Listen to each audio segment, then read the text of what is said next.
ত্রয়োদশ জাতীয় সংসদ নির্বাচনের সম্ভাব্য প্রার্থীদের মনোনয়নপত্র যাচাই বাছাই কার্যক্রমের শেষ দিন আজ।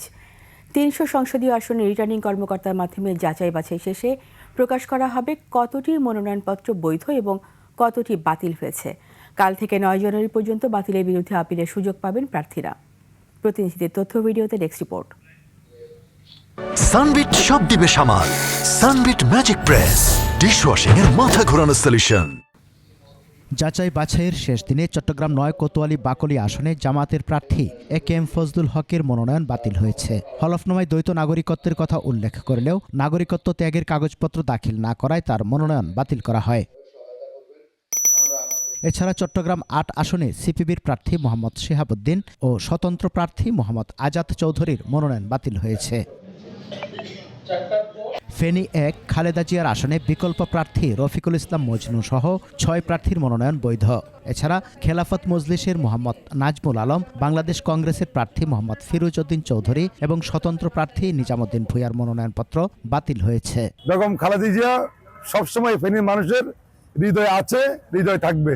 আগামী দিন অতীতে যেভাবে বেগম খালেদা জিয়াকে ফেনীতে ওনাকে কেন্দ্র করে ফেনী আসনে গুরুত্ব দেওয়া হতো, ইনশাল্লাহ আগামী দিনও এই আসন বেগম খালেদা জিয়ার।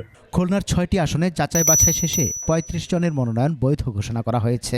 জাতীয় পার্টি সহ ১১ জনের মনোনয়ন বাতিল হয়েছে। মোট মনোনয়নপত্র ৪৬টি, তার মধ্যে বৈধ মনোনয়নপত্র আমরা পাই ৩৫টি। কিশোরগঞ্জের ৩টি আসনের ৩২ জন প্রার্থীর মধ্যে ১৪ জনের মনোনয়নপত্র বাতিল করা হয়। বৈধ ঘোষণা করা হয়েছে ১৮ জনের মনোনয়নপত্র। বাতিল প্রার্থীদের বেশিরভাগই স্বতন্ত্র। কিশোরগঞ্জ ১, ২ এবং ৩ আসনের নমিনেশন পেপার যাচাই বাছাই ছিল। এখানে প্রাপ্ত নমিনেশনের সংখ্যা ৩২টি।